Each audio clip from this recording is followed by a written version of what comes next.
Let's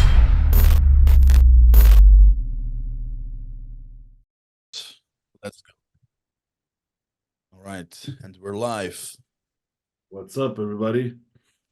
Welcome to a new episode. We're in English. We're doing it in English today because we have my man Nate Spear joining us for today. Last minute visitor. Literally like 15 minutes before we started this podcast, I texted him, was like, yo, yeah, I have a spot free in 50 minutes.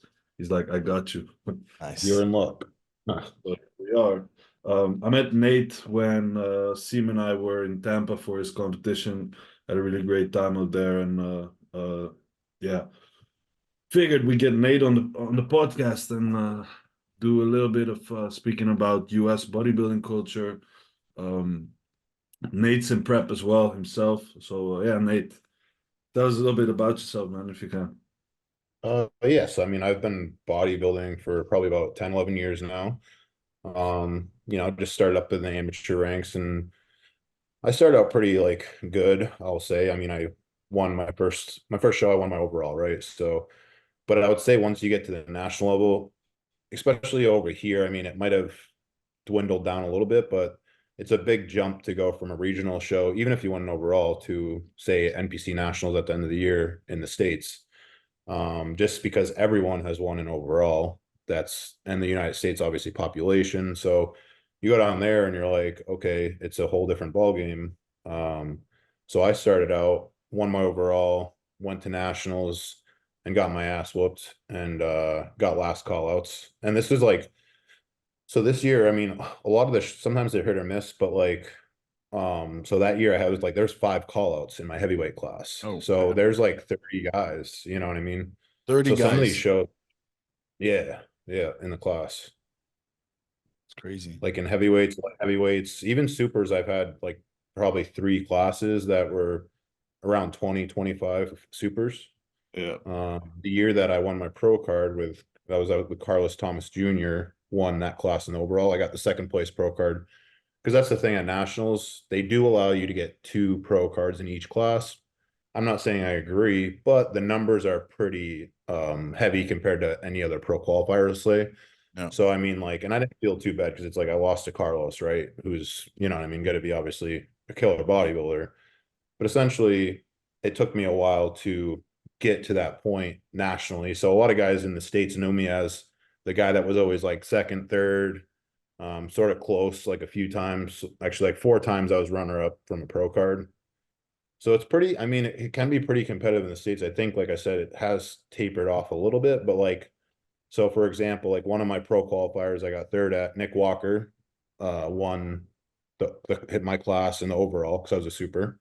And then, like I said, Carlos Thomas was in one of my classes. And then I don't know if you guys know who Bundy is, Big Bad Bundy, but he's a very good black bodybuilder over here. He doesn't really compete a lot, but the dude is crazy. He's got dreads. Oh yeah. But yeah, I remember he won one of my classes, at nationals, and he's a freak, really freak. So yeah, it's really competitive. So it took me a while to sort of, get that pro card, I guess, essentially. I mean, I think I did probably 7 pro qualifiers.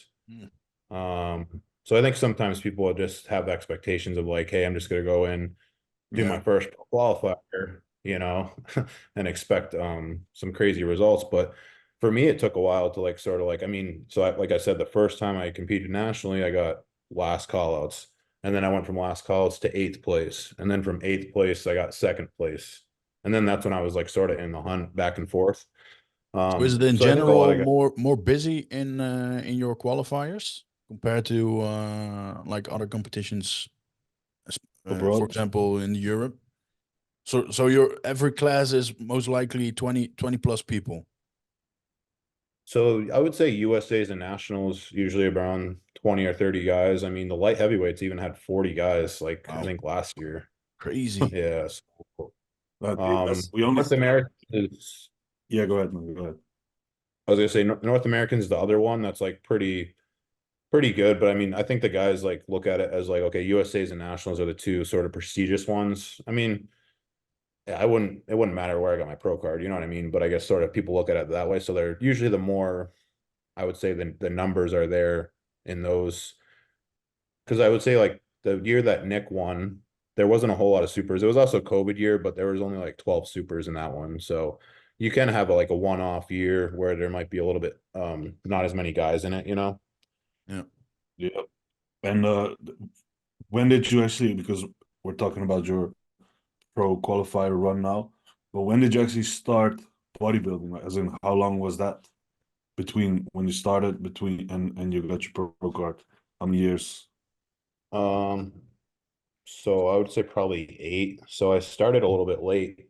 I started bodybuilding, I want to say 27. So I actually was like, we can talk about it a little bit if you want, but it'd probably take up some time. But I mean, I'm like a recovering drug addict. So for me, that was actually how I got into bodybuilding. So that's sort of why I got a late start, because I was, being young and dumb and getting into trouble. And then, bodybuilding was like such a powerful thing for me because it sort of redirected my whole life. And it's honestly saved my life, in my opinion. And it's made it into an amazing life that I probably wouldn't have without bodybuilding, and sometimes obviously it's a different topic, but like when people are like, oh, you're doing it for a plastic trophy, it's like, bro, like it's so much more than you even know. Bro, Obviously, if you get to that level, but yeah, I did get to that level, and now I'm like reaping the benefits of my plastic trophy. So, that's something you're taking the words out of my mouth, man, because that's something a lot of people say. They even say it over here. I think that's just an international thing to say or something, but I always cringe when people it's say a hater, hater. It's a hater thing to say. Yeah, yeah. There's Or people that are just mad or Degrades hate on the you. value, the effort you put in.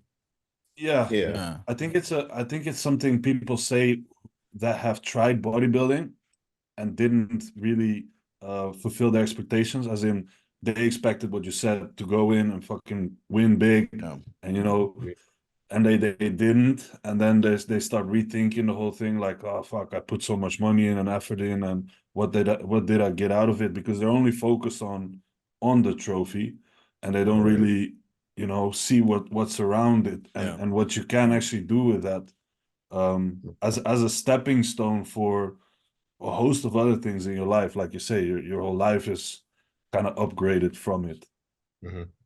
So I always cringe when people say that. Badly. But yeah, okay, so you started 27, and then, well, you've already done your first pro run as well. Yeah, it's good over there as well. Yeah, so I ended up getting my pro card, and that was 2021. And then actually I wasn't really planning on it, but it was like a one-off thing. They ended up having this first time Boston Pro show, which is obviously, I was up at the time, I was living near Boston. So I was like only 45 minutes north of Boston. So all my family's up there, etc. It's one of those things where it's like it'd be a nice home show. So it was 12 weeks after national. So I was like, okay, I'll just do my pro debut then, just because it was like, I knew it was going to be probably a rare opportunity, which it ended up being, because it was only a one and done type of show.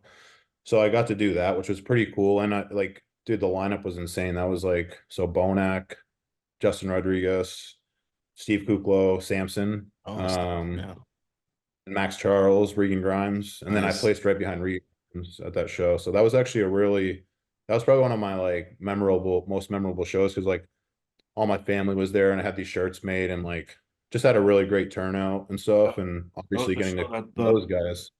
That was the show that Phil Heath was commenting on, right? Yeah. This was 21. 22, but in March. So it was like right after. So Nationals was December 21 at the end of the year. And then the calendar year rolled over. And then 12 weeks later, we had the Boston. Yeah. I remember. Who won the show?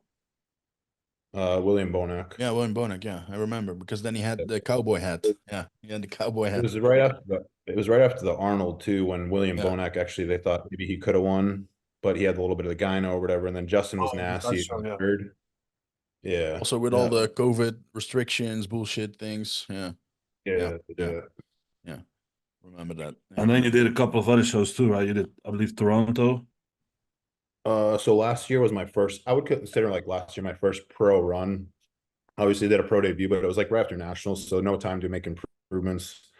So last year I did the New York Pro, which was like a really fun show too, just because there was like a good lineup, a lot of competitors, and good turnout and crowd. And my look was pretty good. I mean, I got middle of second callouts and missed by one guy. I would have been first call, which was sort of bummer, but I still thought I brought a really good look, and I beat some good guys for still being a new guy, like Robin Strand and Brent Swanson. They were like shredded out of their minds. So, and then I went on to do Vancouver Pro, which Hassan won.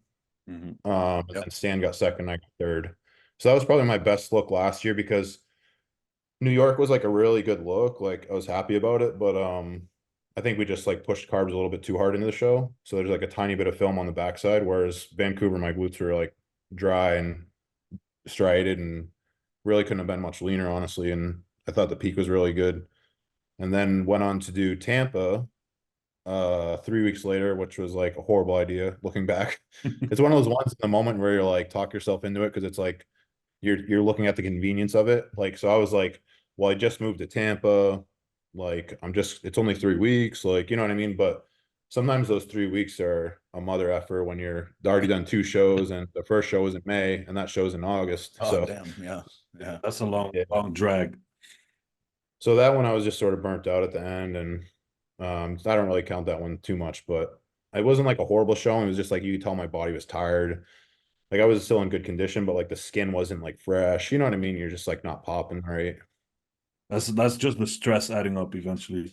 Yeah. The body's just not responding. So I'm curious about two things. Let me start with the first one. Is going to be your jumps in the pro qualifier in nationals, right? So you're saying first year you had like last call out, and then you jumped forward. What would you say for the people listening who are chasing a pro card, or what would you say were the improvements you've made to get you moving up the ranks? Because I also see a lot of guys competing year to year but not really moving that much. So there must have been something you did that really worked. That's a good question, because it actually is like, so the year that I went from last call out to 8th, which was a really nice jump, and it was like one of those ones where it was like 8th, like once outside the first call out, and those guys in the first call were really nasty. So I took a year off. So from 2016 or 2017, I didn't compete at all, because I knew like, okay, I really got to like step up my game, because I was also moving up from a heavyweight. The year I got last call out, it was an eye opening, because I was a heavyweight, barely made it, and I was like, oh, I'm gonna be huge because I sucked down. And it's like, bro, these guys are like 5'8". I'm 5'10", maybe 5'10 and a half, and these guys are like 5'8", 5'7", like maxed out in the heavies. I'm like, oh, I didn't realize that, because back home it wasn't really like that, in the regional shows. These guys are like short and stacked. So I took that year off, jumped to supers, and I was still a pretty small super. I was like 230, which in the States it's like 225 and above, right? So that USA's I was like 230, and then I like, I think just because it was like another extended off season, it was from like July and the next show was September. So it was one of those ones that was like year to year, but I had a couple extra months on top, so I had enough time to make some pretty good improvements from there. And that's when I ended up placing second. And then I was sort of like, okay, now I'm like sort of one of those guys. Yep. But I'll say from that 8th to second, I actually worked a lot on my vacuums. And this was before like it was even like everyone was doing it, but vacuums a lot, and like sort of starting to train. This was like in 2019. I started like putting more emphasis on my lats, like everyone's doing now. And I think I just created a better shape for myself and a flow. And that's sort of how I started placing a little bit better. Because I just realized before I was just trying to get big, because you're starting out, I need all this mass. I'm not really going to focus on all this whatever. And then I sort of started switching over, because I realized like how important shape was. It was one of those moments where you're like, oh, okay, this is really important to have shape, because you can be a smaller guy and it can still carry you if you have good shape and flow. So I started putting a little bit more emphasis on that, and I think that really helped. And I started getting known for like a smaller waist after that. Because before I wasn't really like thinking about it, you know. Yeah, when you say like that, it does make sense. But then again, I also see like guys with pretty much zero muscle have too much emphasis on that, like trying to create Yeah, flow and stuff. I'm like, yeah, but one does not go without the other. You still need the mass first, and so just get a chunk on first, and then start like shaping it a little bit. I mean, well, you can do both at the same time, but yeah, just get like bulk up properly for a bit before you start. definitely. Like the first, Only by then can you actually see what your flow is like right, if, right. if you have mass on, right? And Yeah, then you so can, by that time I was like 230 when I started thinking about that shape, you know, yeah, being in condition. So obviously that's a pretty good size. So like those guys at home or whatever, like the first 5 years, 6 years, I was deadlifting once, twice a week. I was squatting like sometimes twice a week. Like I was just and like training like a freaking maniac. Like almost yeah, looking back, I'm almost like, nah, that's cringe, but like it got me to where I'm at. You know what I mean? Like get it you. built that layer of density to start.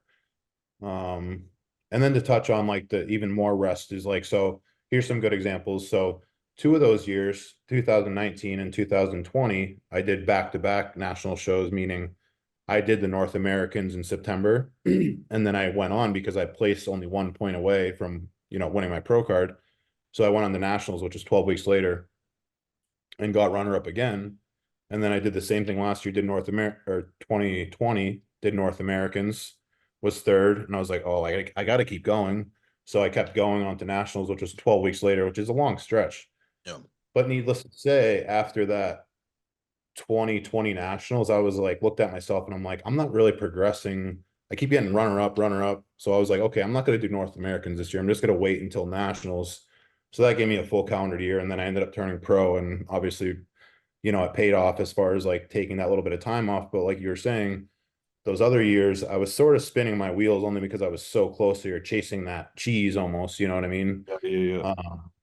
But it didn't get me to that, you know what I mean, finish line essentially. So Yeah. So it's the thing that keeps coming back is like just take a step back, Yeah. Take your build, time. take some time, yeah. Let the body yeah, kind of get sensitive again.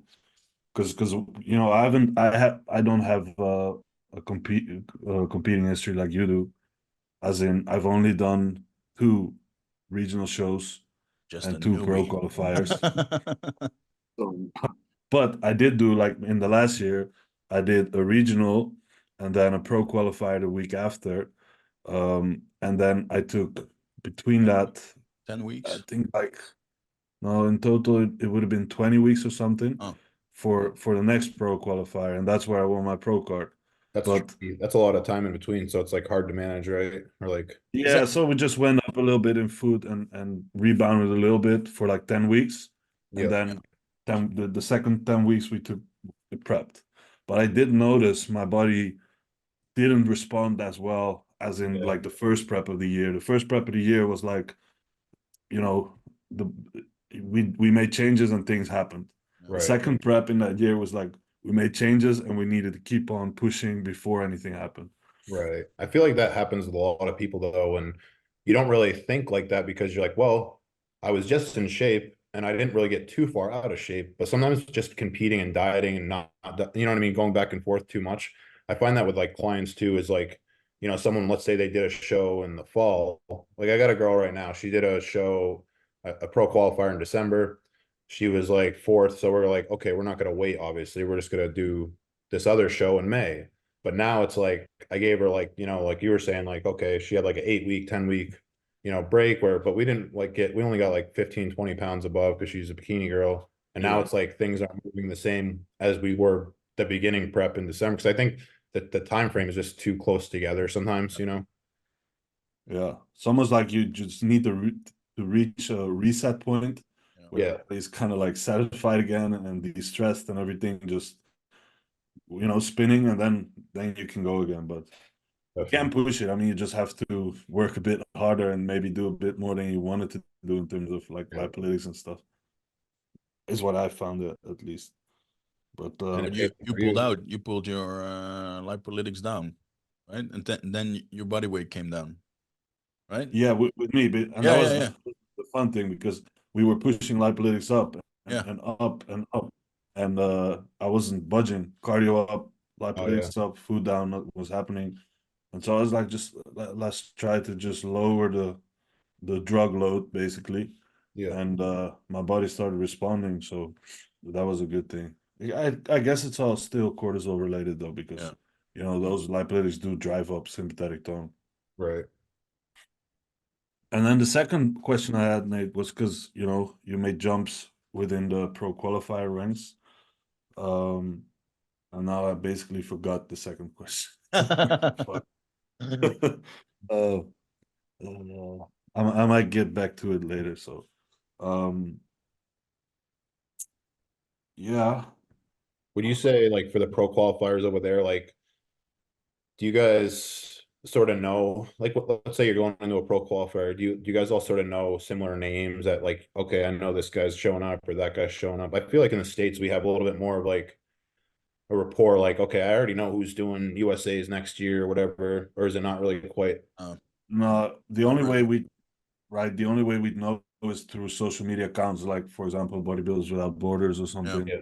That's the only way for us to know, because we are actually like, it's Europe, but they're all different countries, so we don't really have contact, right? So people from Poland or something might come in, people from Spain or Portugal, and we wouldn't know. Most people don't even speak English. No. When I went into France, I literally didn't know anyone who was competing against me until I was at registration, and then I saw a couple familiar heads. I'm like, okay, now I know who's against and me. also, the NPC is pretty new in Europe, right? It's only like 4 or 5 years. I also feeling it's still in development, also around the competitors. Yeah, that's true. Yeah.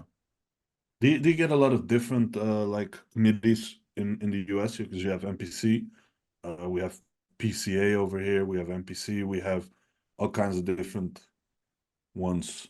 It's pretty much, I would say, NPC, IFBB rules, and then like there's like some natty organizations that are like, but other than that, I would say like there's PCA they tried doing over here, but it doesn't really, it's just not really the same. I mean, as like I've seen some of your PCA shows, and those dudes are, some of them are pretty nasty. I wouldn't say there's any PCA pros over here that are like anything noteworthy, you know. And then there's not really any other competitive organizations or anything like that that I know of.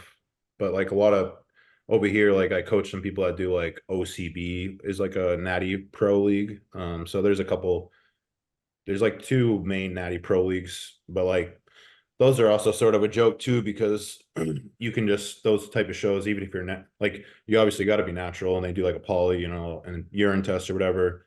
And like you can just do one show and turn pro. So it's not really, I feel like that doesn't really give it a whole lot of meaning. So like someone could do their first show and turn pro. It's sort of weird. Like there's not like a stepping stone or anything, you know? Yeah, so, that's weird. That does sound good. All right.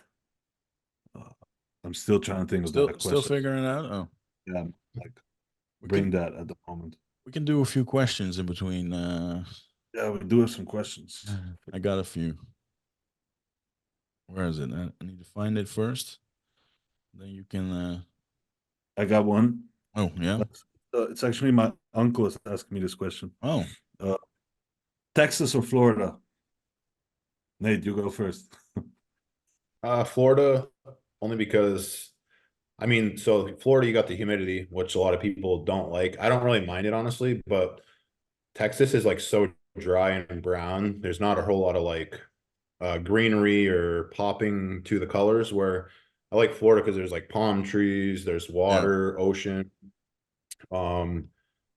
It's just a more of a tropical feel. So like I feel like every day I'm in like in a vacation town, you know what I mean? Whereas like Texas is more flat, brown, dry. It rains like every 3 or 4 weeks, you know what I mean? So tornado. I'm not, the heat is drier, so some people like that, but I think Florida is just absolutely beautiful. You're sort of on a tropical spot, so I hate it when it's warm. I can't handle it. Oh, you don't want Florida then? Florida's pretty really. brutal. I went to Curacao 2 years ago now. It was constantly, I don't know what it is in Fahrenheit, but it was constantly 30 degrees. Celsius. Celsius, yeah. That sounds I'll Google it. Like, Day That's and like night.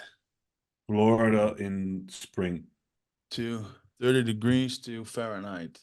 No, can be. That's 200. I'd go for Florida as well because of the same reason Nate says. It's I'll like just stay there's home. more there's more greenery, and that's very important for me, I think. But I wouldn't mind Texas to be honest, at this point. Yeah, I mean, Texas isn't bad. I wouldn't like not live there as long as I don't know. For me, like I really can't go back to like the winter because once you're away from that, it's hard. I don't know. I couldn't imagine going back to like I don't know. You guys know seasonal depression's a real thing, man. Yeah, So especially when you like combine it like with injury. That's yeah. Oh, I crazy. bet, dude. Yeah. Right. But you're a summer boy now. Yeah. Summer boy. Have you been to the States? Yeah, but not recently. Yeah. Last What parts have you time been for to? me was 10 years ago. Where did you go? What area have you been to? That was a trip to New York, and the Okay. time before that was even longer ago. Can't even remember how many years. But then we took all the West Coast. Like we landed in LA, went to Yosemite, San Francisco, Las Vegas. We did the whole tour. That was That pretty sounds like a nice. good trip. Yeah, it was Yeah. was an amazing trip. Still want You to need do to it visit, again, but buddy. what? Just you like I said, Nate needs to visit Europe once. Yeah, man. Just come the summer. Just come the summer. Then it'll be Yeah. okay. Oh yeah. That'd be awesome, bro. I mean, I was thinking about doing we'll see, but I was looking at that Italy show actually a little bit. Oh, Yamamoto Pro. Or Yeah, so that's only 4 weeks after Toronto, I think, or 3 weeks. So And we'll what's the see. time frame for that? What we're in June by then, right? Yeah, I think it's the end of June, that Italy show. Yeah, June, Italy in June. That's beautiful, man. That's really beautiful. Oh yeah, I'm sure. but I then got another maybe question here. This one's kind of weird, but oh, okay. it's nice. Would you would you trade 1 inch of your dick Hey, I got the for same 10 one kgs of muscle mass? for sure. That's I can miss one. Nate I always can says, miss an inch. I can miss an inch for yeah, sure. you can miss it, right? Yeah. I can. Nate always says when he's training, he says we're creating more inches today. I We're mean, adding, I'll always take them. You know me, I'm always take the muscle mass, bro. I mean, yeah. that's a hard one to turn down. More Yeah. muscle, like come on. 10 kg. Yeah, it's That's crazy. That's 10 like kgs. yeah. That's solid. That's a, Yeah, I'd go for muscle mass too. Yeah, whatever it takes. what else do we got? A favorite taste in cream of rice and a favorite taste in whey. Flavor, you mean? Yeah, flavor. Yeah. I don't know. I just drink it. I don't really care about taste. Cream of rice, I always do like the natural one, and just so I add cinnamon and salt and Yeah. peanut butter usually, and some berries. Whey, I'd say for things like cream of rice or oats, I'd go with any like chocolate one. But lately, if I do a post-workout shake, which I drink, I prefer some fruity stuff or some. That's a new thing though. I used to only do chocolate, but I've had strawberry cheesecake from JP, Yeah. which I do like a lot. JP is What not about a you, Nick? it's not a big brand over in the States, right? No, I mean it's sort of in like pockets, I guess, but Oh, really? Oh. I think probably just because I don't know if they have a US distribution center, so it's definitely more expensive Oh. as far as like shipping and get like for me to buy a t-shirt, I think it would be like $70, you know what I mean, Yeah, or yeah. whatever. So I Excluding think that's shipping. probably part of it. But yeah, I mean, I actually like when I'm dieting, I'm a big fan of like birthday cake or like fruity pebbles. Like there's a Dimetize and I mix that in the cream rice and then do a little bit of sugar-free maple syrup. And that's a good one. And diet mode, but Yeah. yeah, I'm more of a chocolate guy too. I like the cocoa. I like the more like cocoa type of chocolate, whey protein. I don't know if you know what I mean, but some of them have like more of a cocoa Yeah, I know which ones you mean. to it. Yeah. Those are pretty good. I've had the Cocoa Pebbles one from Yeah, that's solid. but are you still with Dorian with HD? Yeah, I'm still with HD, so I usually use their chocolate is actually really good and it has like a cocoa hint to it. And then I use their birthday cake. And then sometimes in prep, I mean, I will buy some Dymatize just to like, you know how it is in sometimes you switch it around a little bit. I mean, I'm not gonna lie, I mean, it is what it is, but Yeah. I still use obviously all the HD stuff. But I mean, most of us do that. Like, you know what I mean? Like, even though like we're sponsored by a company, it's like, okay, I might have another pre-workout in my cabinet. Whoa, Yeah. like, Yeah. Ooh. All right, cool. I've Cool. got another So question. birthday cake, cacao pebbles, and cream of rice. Do you do because I know you guys have like a flavor gang. Yeah, I guess it's called flavor gang. yeah. Uh, I won't I won't lie. I don't really love. I honestly like mixing the whey protein and the cream rice if I do cream rice over pre-flavored cream rice. I don't know. same. We can shake hands on that. Yeah, I'm just at the point, I'm just drinking it. I don't even care.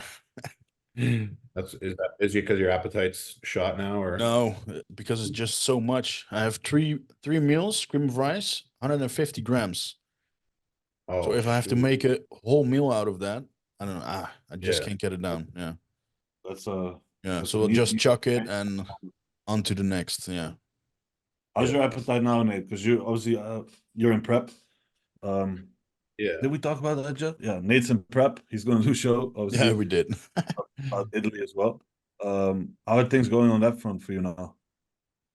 Oh, pretty good. Honestly, it's been one of those preps where not a lot of cardio yet. Not like trying too hard and like things are happening pretty easily. So it's been a really good prep that way. I'm definitely really hungry though. I'll say that. Yeah. But it was one of those things where like, okay, the first 4 weeks we pulled a cheat meal and then things were just rolling. And then he's like, it's not even on plan, but I check in Fridays and he's like, okay, do a burger and fries tonight. And then last Friday was burger, fries, and a cookie. So I just sort of go by like what he says, but now we're sort of got that steamroll going, you know? Yeah. So things are just sort of turning pretty quick now. So I like it that way. You know what I mean? But I will say, dude, I've been struggling a little bit. So I don't know. I'm like 37 and like, I don't really, maybe I'm in my head because I'm not quite in the good enough condition yet. But I'm like, I don't know how much I improved and like, what am I don't know how much longer am I gonna do this? Like one of Yeah. those like sort of Yeah. mental things, but I know it passes too, but it's like I also don't want to I don't know if I could be like, okay, let's say I couldn't compete for 5 years getting the same placings, I guess. Because dude, I don't know. I feel like my body is just like hurt all the time now. Yeah. Like I'm just getting to that point where it's like, you know, Recovery it's gets still fun, stalled. don't get me Yeah. wrong, but the higher level you get, the more expectation you put on yourself and the Dude. harder you honor in yourself, you know what I mean? So it's like right now I'm like, dude, who the fuck are you? Like trying to stand next to like Dude, Hakeem Williams be Toronto doing Toronto, you know, like I don't know. it's like what you're saying Battle. is in my head all the time. Yeah, Yes. right. I'll come back to my question because the question just popped back in my head. There we But go. you know what? I'll ask it before I forget it. Because Yeah. my question actually was gonna be, you know, for you, what do you feel like you've improved the most since your last pro show versus now that you're starting prep? You just answered like if in your head you didn't improve or you don't see it just yet. But you know, I've seen you train, I've seen you do some freaky weights last couple of months, basically. So and I've also seen the off-season check-in pictures a little bit here and there, and it does look like you're bigger in terms of, you know, just more mass on the frame, which the flow kind of seems, the shape is kind of similar but just bigger, Mhm. and I think that is going to serve you well, obviously. I will say I feel pretty confident that my quads have improved this past year, just because that seems to be pretty noticeable. But I guess for me, the thing that's been sort of holding me back, I guess, is my back development. And I'm like, I guess that's probably why I'm like in my head, because it's hard when you're like 10 weeks out. You don't, for me, yeah, my back has to get in better shape to really have a better judgment. You know what I mean? Like there's still body fat on there. It's still not really popping like I want it. So in my mind, I'm sort of like, did I make improvements to my back? I don't know. And that's sort of like, I think my front shots are pretty solid and my side shots are really detailed. So, and I get conditioned from the back, but it's more of like a structure thing. You know what I mean? I feel like I'm very narrow from the back. Um, Yeah, but so yeah, no, I don't think. Okay, back is something that is yeah, really genetic as anything is, but it does like your shape and flow does kind of fit together with it, and yeah, it depends who you compare yourself to. If you look at like a Ronnie Coleman, the way the back's build is a bit more kind of roundish, and right. with you and me, because my back's kind of is more sort of a V that comes out this way. But then again, there's been a lot of top pros. Say even Jay Cutler, like he doesn't have that Ronnie type of shape. He still has that same kind of V thing, which I think just mass. But yeah, I get the way you're feeling, man. As in the 10 weeks out doubts when you're kind of getting in shape, but you're not there yet. Yeah. So you're like, did I make progress or did I not make progress? I don't know at this point. Right. And then your head starts to kind of get at you from all sorts of directions. Like you say, first you're thinking about your current position, and then you start to think about, fuck, if this is it, then how am I going to be better the next year or the next year? What the fuck I need to do to improve? Right. And like you start to like dwindle on it. Yeah, for sure. It's something I experienced myself turning pro. I felt like a huge, what's the word for that? A gap, but something I needed to prove for myself that I actually am worthy to be that. I'm worthy to be a pro, as in I felt like I just need to be so much better that I just started hammering myself ever since getting that pro card. Just started hammering myself. Even Tampa is a good example because I didn't get any real sleep the days prior because I was in the UK the week before. And I basically didn't sleep barely in 3 days. Then we came to Tampa. We arrived midnight, didn't sleep again. Next day, I was like, fuck, I need to train legs. I can't take a day off. Like, I have no time to take days off because I need to be on a pro stage within this amount of time. And so I start squatting 5 plates on three nights, almost no sleep. And that's how I basically, even though my sleep improved, continued my off season to the point where I injured myself now and basically had to sit back for 3, 4, 5, 6 months. Right. Yeah, it's tough. It's like the pressure we put on ourselves is well, dude, it's like, dude, it's open. I have to be open bodybuilding. Like, it's no joke. You know what I mean? Like, these dudes are freaking freaks, and it's sort of like it's easy to, you know what I mean? Like, to be like, well, I'm not like one of these genetic anomalies, you know. But I guess I don't know. Like, sometimes it's also like there's guys that are like winning that are sort of in our same position as us. I mean, like Ross Flanagan, you know, I mean, it's not like, I don't think he's like that much better than us, you know what I mean? So, you know, there's people like, obviously he's a great bodybuilder, but I'm just saying like comparison, it's, you know, so it's not like it ebbs and flows, you know, some days, maybe tomorrow I think I'll win the Mr. Olympia, you know, but today it's not, no, you know? Kind of fluctuation. Yeah, that's neurotic, right? And then like from 8 weeks out, you start to see more details and you start to see, you know, whether you made improvements or not. And then usually morale goes up a bit more. Get a bit more confident. Yeah. I'm pretty confident in the fact that you made improvements. So I'm very excited to see you compete this year. Yeah, no, I'm definitely excited. I mean, like I said, at least I'm very happy that the prep is going nice and smooth and everything seems to be working as without minimal change, you know, that type of thing. So, and I'm like, I'm in a good headspace. I mean, I'm training with my coach, who's one of my best buddies. So, I mean, really, I can't complain. I have like the ultimate setup. So, you know, there's a lot of good things for sure. Yeah. I got one more question here. It's all in Dutch, so I need to translate it. Recomping whilst you're on gear, but during a deep deficit. So basically, you're doing a fat loss phase, but you are on gear. Does that happen? As in, are you still able to gain muscle mass at that point, or does it just seem that way because your body fat's getting lower? I mean, I think it's obviously it's going to depend on the person, like anything, but obviously there's people that are going to be a better genetic responder and they might be capable of, or it also depends on the circumstance. Like, okay, how long has this person been training for, or how serious have they been for how long, or, you know what I mean? If someone's been obviously doing it for, you know, a while and you've seen like their track record, like you probably have a good idea of like what's going to happen.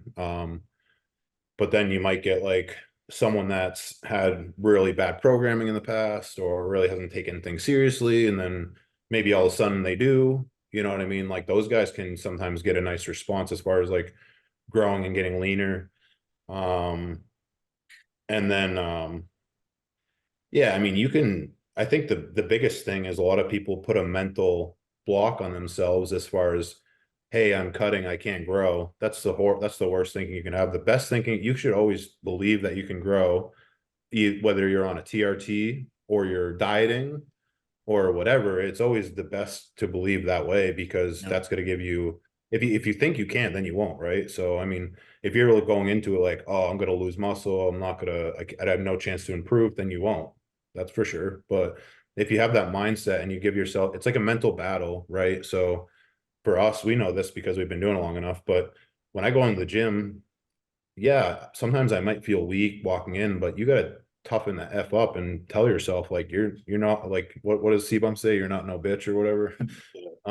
But yeah, I mean, we all have pep talks with ourselves, and like we have to like remind ourselves like what we're capable of, and sometimes our emotion or our mental or whatever is going to block that and say, oh, I'm weak today because I'm hungry. Well, you don't have to be. I mean, Exactly. you know. That's a very good one, man. That's mental toughness there, and just in the like visualizing and believing, like you said, that's very important for outcomes, because your actions are gonna reflect that basically, and that's gonna determine the outcome. I mean, a lot of the top athletes in sports have people they use for like psychology or mental coaching.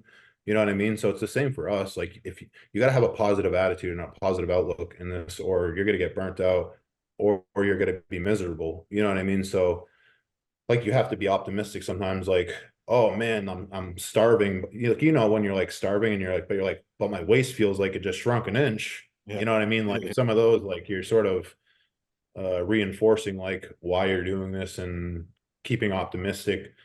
I mean, if you're a negative person, then you're probably not going to be happy, you know? So I think a lot of it's just building that mental fortitude and that champion mindset, right? Yeah, 100%. So the mental side of that, the question there is important. I think on a like cellular level, if we're just going to talk about physiology, it's possible. It is possible, because you know you have stuff in there that is increasing the rate of protein accretion. You have stuff in there that is like stimulating satellite cells and stuff. And there is energy going around. You know, there is this thing that's called energy redistribution, as in you cannot turn muscle into fat, but fat is stored energy. And so if you're in a deficit and you are creating a stimulus there, you know, with training and obviously taking gear, the body's gonna try to find something to adapt to that stress. You know, if you're lifting heavy enough and the body's like, fuck, we can't handle this, we need to add more protein tissue there because we need to lift more weights. We have this fat, we have energy, we need energy, we'll burn that energy and use that energy to build protein tissue. That can happen. It's not like you're magically turning one into the other, but it can happen on that, in that, not maybe not exactly that way, but it's possible. Yeah, definitely.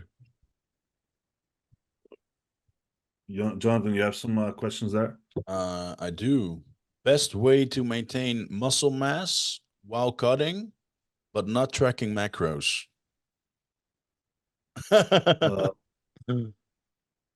He's eating intuitively. How do you say that? Well, just eat enough protein. That's the main thing. But when do you know if it's enough if you don't track anything? Just eyeball it. I mean, if you know, kind of roughly say 200 grams of any lean cut of beef or chicken or whatever is going to give you enough protein. If you eat that 4 or 5 times a day, you'd be okay. I just say, I think you track your fucking macros. Don't be. Yeah. I mean, I hate to say it, but like, if you're that person that is not counting their macros, then I probably can't take you too seriously. No. So you're probably not going to be able to do that anyways. You know what I mean? Like, how is structured is their life then, or bodybuilding? Probably not very structured. Probably training isn't very like, you know what I mean? I think everything goes synergistically. Like, okay, if I'm gonna like be a top level trainer as far as like bodybuilding goes, like damn right, I'm gonna get the best out of my diet to match that. So if you're not doing that, that's telling me that maybe you're not that serious where you're gonna be able to do that, in my opinion. True. Yeah, I get that train of thought as well. Yeah. But I would still say just make sure you eat enough protein. If you're gonna want to go down that path, I assume this is not a person who's into like actually bodybuilding, but just wants a decent physique.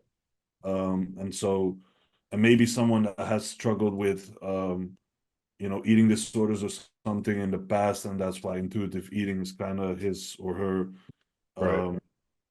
way to go about living a healthy lifestyle. Just say for muscle mass, just focus on eating protein mainly, and then whatever you feel like eating next to it, if you're still hungry and you're not fat, have some carbs or fats next to it. So basically make sure you get some protein with every meal. Yeah, that's the main thing. I mean, I guess like, I mean, if you're not going to track your macros, to touch on what you guys are saying, to at least give some info, like I would at least watch the scale too. I mean, to be like, okay, like you're sort of like in a gray area. So the scale will help you to be at least, okay, I didn't drop 10 pounds in a week, or I only, you know what I mean? At least you can go by like 2 to 3 pound loss a week. So that way you can at least be like, okay, I maintained most of my muscle mass, you know what I mean? Or whatever. But obviously you got to use pictures too, because if you're trying to add muscle while, cutting, then you're obviously going to need pictures to sort of match that, information. 100%. Yeah, that's again like bodybuilding thinking though. But yeah, I'm with you there. As in, you need something to kind of measure what's going on. And if you're not going to track macros, then yeah, pictures will do. But I mean, you need some way to measure it, because even if you're not trying to like track stuff, you still got to make changes, right? So even if let's say I'm not doing macros, but I'm eyeballing it. Okay, well, if I'm not losing weight, I'm gonna have to take out a little bit of food, right? So, how are you gonna do that? And you need some kind of tool, whether it's a scale or otherwise it's all just gonna be subjective. But you also need to have some bit experience in it, right? Because a teaspoon of peanut butter could be a soup bowl for someone else. If it's Nate, it's gonna be a soup bowl. The teddy bear one, right? The bear one. Teddy's, baby. Teddy's, yeah, that's the one. Favorite clean cheat and favorite dirty cheat meal. I know the one. I know. You know my favorite clean cheat. Yeah, I know that one. I know it's gonna be Fresh Kitchen. Oh yeah. What's that? Fresh Kitchen. That's awesome, man. Fresh Kitchen. It was sort of like do you guys have Chipotle over there? No, sort of. Yeah. No, we have sort of it like salsa shop is kind of the same. So it's sort of like that, but I would say that the meat and the product of the food is much higher quality. You know what I mean? So it's like, you can get like flavored rice and like all these different meats, and you sort of just mash it up into a bowl with this sauce, and it's pretty damn clean. And obviously I wouldn't like, it's a clean cheat, right? So, but it just like the quality of the food is just way better than like a corporate type of plate. Like the steak's actually like real steak, like cut up into like thick pieces. And I mean, it's expensive, like if you get like a double steak bowl, but it's definitely worth it, Yeah. And I also found is like, if you're in an off-season setting where your digestion is a bit more on the line, basically, a cheat like that, which is really flavorful, and you do get the feeling like you're out of the ordinary, because you're just but it doesn't mess up your digestion for days to come, and you actually feel good right after it. You feel good the next day. You're not shitting yourself when you're squatting and all that stuff. So that's a really good one. Yeah, in the off season, I really prefer mostly clean cheats. Yeah. I mean, the And thing then with the off season, if you're really serious, like obviously you got to eat a lot of food. So the thing becomes like you got to manage how big or how dirty your cheat meal is, because you got to be worried about your appetite the next day, right? Like the most important thing to us is our appetite in the off season. So if I can't eat the next day, to us, that's not worth Yeah. it. You know what I mean? So there has to be a give and take, whereas like, okay, I can eat this and I know, yes, it'll be satiating, it'll check all the boxes, but the next day I'll be able to eat meal one, no issue. And what's your favorite dirty cheat?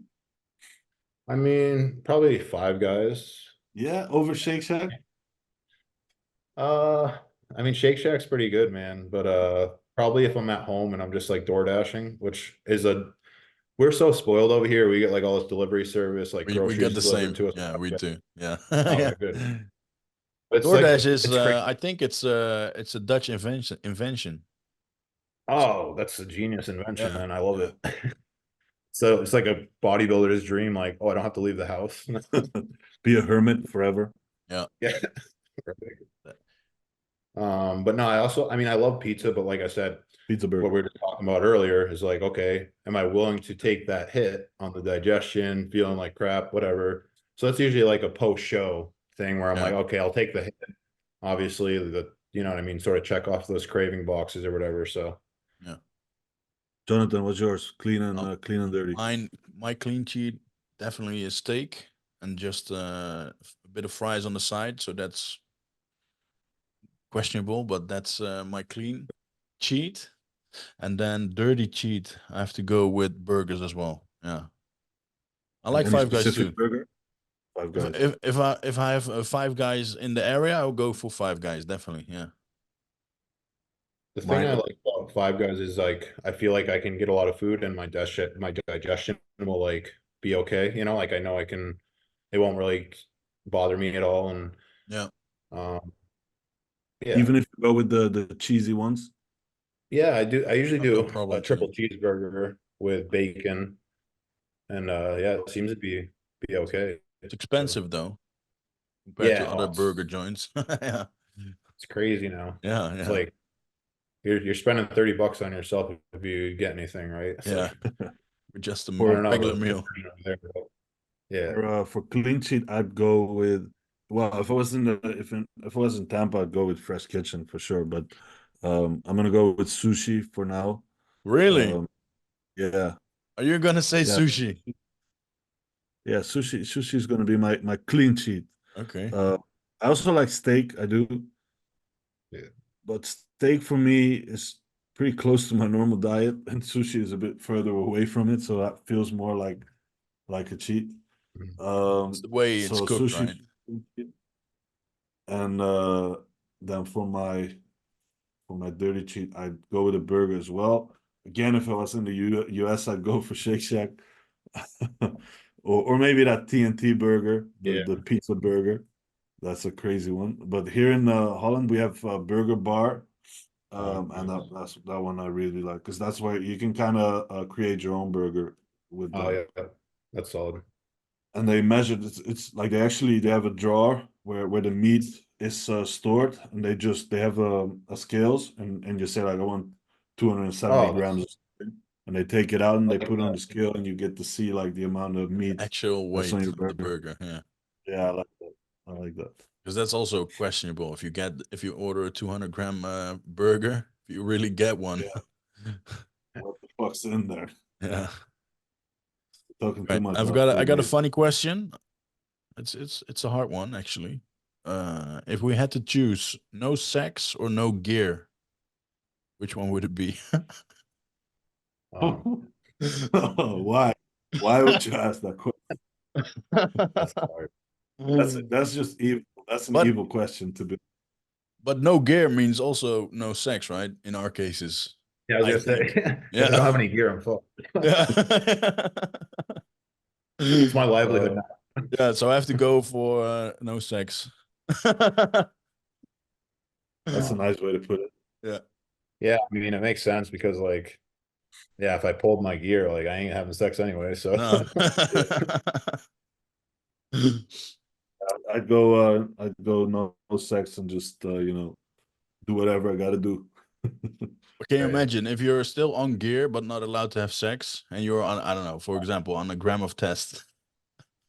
oh, Dude, that's brutal. I'd buy a pocket pussy. You know that one? Okay, that last one, because I think Yeah. we're stretching. Weirdest gym experience you've ever had? Weirdest experience in the gym, or weirdest gym experience you've ever had? Jonathan, you know mine already, but I'm not gonna repeat that. That's just disgusting. Yeah, but Nate doesn't know it. Yeah, You'll text me later and let me know. I can say it now, but I Short already said it version. on the Short podcast. version. Yeah, okay. So I worked in the gym, and there was like this shared shower room, and you have the soap dispensers that everyone has to use because it was one big room with multiple showers. Right. And somebody put his feces in the soap dispenser so that people, when they press, or I don't think anyone actually pressed it, but Yeah. No. I think his idea was that when people pressed it, that they would get their shit on their hands. That's crazy, bro. That's wild. really. I mean, I can't really think of too many, but I mean, I've seen a guy like pass out and have to be called, like, you know, in the hospital or ambulance called or whatever a few times. And I've seen a hack squat or like a leg press tip over because like all this weights were on one side. Yep. Seen For that real? happen too. Yeah. With a machine like that. I've seen it with a squat bar, but not with Yeah. Other than that, I've never really seen anything too crazy, surprisingly, for all my years. My craziest one was someone punched me in the head. Oh, Gave me a damn. black eye. Damn. Yeah, yeah. There's got a lot of crazy shit going over there. Yeah, man. Yeah, Europe is mad, but we're not even Russia. No. Yeah. Russia is even. You look kind of Russian. I think we're pretty much here now. Because we've been on for an hour. Nate, really want to thank you for joining. Guys, Nate's a coach too. Nate, if you want to plug away, just go ahead. And where can people find you? So I'm pretty much just mainly on Instagram. It's at Nate Spear, SPEAR, all one word lettering, whatever. And yeah, you shoot me a DM or whatever. I'm always open to chat with people too, so pretty open. But yeah, just mostly Instagram. Are you doing YouTube too now for this prep? Are you gonna do it or not? Yeah, so it's actually, my YouTube is Nasty Nate Spear. So I have like a lot of YouTube videos. I'm starting to get them going again, but it's one of those things where I'll do like, you know how it is, like a couple months, and then I'll be like, oh, a month where I'm like off, and yeah, it's the consistency part with the YouTube is so hard, man. I know. For me. I get it. All right, thank you for joining, man. And guys, hope you enjoyed the episode. We're gonna try it again. If you did enjoy it, drop a like, comment, anything. Yes. Ring the bell. And ring the bell. All right. Thanks, guys. See you for the next one. Later, boys. Bye-bye.